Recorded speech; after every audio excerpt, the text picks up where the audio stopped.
Rendre présent ici parmi nous, dans ce conseil, ces Grenoblois qui sont aujourd'hui préoccupés, pas par vos blablas ou vos artifices verbeux, mais par boucler leur fin de mois. Je pense notamment à ce que l'on appelle les classes moyennes. Ces personnes qui passent leurs années à travailler avec des petits salaires, qui se serrent la ceinture pour acheter leur logement, pour tenter de se garantir une retraite la plus paisible possible.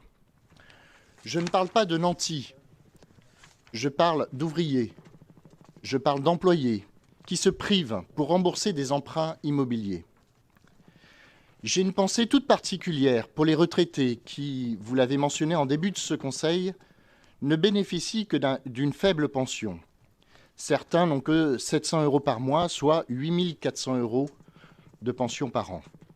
Et vous allez les dépouiller, selon vos calculs, de près de 1 000 € pour un petit logement de 45 mètres carrés.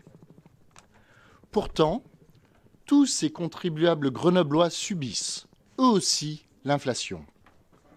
Pourtant, tous ces contribuables grenoblois subissent, eux aussi, la hausse des salaires, des produits qu'ils achètent et des services qu'ils consomment et qu'ils utilisent par les factures qu'ils payent. Pourtant, tous ces contribuables grenoblois subissent, eux aussi, la hausse de l'énergie, du gaz, de l'électricité, des carburants. Pourtant, tous ces contribuables grenoblois subissent, eux aussi, le coût des travaux d'isolation thermique et de rénovation de leur logement. Et ce n'est pas pour autant que les revenus augmentent. Et malgré leur situation difficile à laquelle ils tentent de faire face, vous allez, vous, les matraquer à coups d'impôts, sans honte et sans gêne.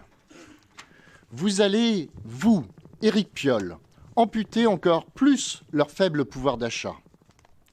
Alors cette gauche que vous incarnez, franchement, ne me fait décidément pas vibrer mon cœur. Eh oui. Alors évidemment, si vous aviez eu une réelle attention aux réalités sociales des Grenoblois, vous auriez pu avoir une autre logique. Pas du verbiage, mais de la logique bienveillante. La bonne logique, pour soutenir les Grenoblois dans ce contexte économique difficile, aurait été de rechercher les économies possibles pour baisser les impôts, pour compenser la perte du pouvoir d'achat des Grenoblois. Mais ça, c'est de la logique bienveillante. Mais ça, c'est ce que nous aurions fait si nous avions été à votre place. En réalité, dans votre budget, vous avez une augmentation incompressible de la masse salariale due à l'augmentation du point d'indice et du GVT, OK, donc une augmentation subie de 7,3 millions d'euros. Une augmentation de l'énergie, plus 5,5 millions d'euros, OK. Des augmentations liées à l'inflation ou d'autres augmentations de charges incompressibles, telles que les provisions pour contentieux par exemple, plus 5,3 millions d'euros. Au total, la ville de Grenoble doit faire face effectivement à une hausse de plus 18,1 millions d'euros liée au contexte économique actuel. En commission, M. Fristo nous a indiqué que votre augmentation de la taxe foncière ainsi que l'augmentation des bases était estimée à une recette supplémentaire pour la ville entre 42 et 46 millions d'euros. Il vient de nous présenter 44 millions d'euros. C'est la moyenne, très bien. Alors, plus 18,1 millions d'euros de charges supplémentaires, effectivement, que la ville subit. Plus 44 millions d'euros de recettes nouvelles liées à ce matraquage fiscal. Ça laisse quand même 25,9 millions d'euros de marge. Alors, OK, même si on enlève la capacité d'autofinancement pour les investissements à hauteur de 12 millions d'euros, il reste près de 14 millions de bonus. 14 millions que vous prenez dans les poches des Grenoblois, pour certains très modestes, simplement pour assurer la fin de votre mandat. Vous voulez nous faire croire que vous voulez accélérer les transitions.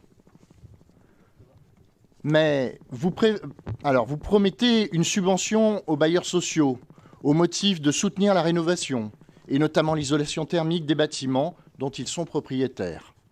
En réalité, M. Fristo nous a avoué en commission qu'il s'agissait en fait de compenser par cette subvention l'augmentation prévue de la taxe foncière pour les bailleurs sociaux. Sauf que vous ne pouvez pas le libeller comme ça, puisque effectivement c'est interdit par la loi de subventionner une entité pour payer l'impôt. Vous n'accélérez en rien les transitions, vous ne faites que compenser par cette subvention l'augmentation de la taxe foncière que vous leur imposez. Champion. Vous dites par ailleurs vouloir intensifier la plantation d'arbres alors que vous les coupez tous à tour de bras pour bétonner la ville. Et que les jeunes pousses que vous plantez se meurent.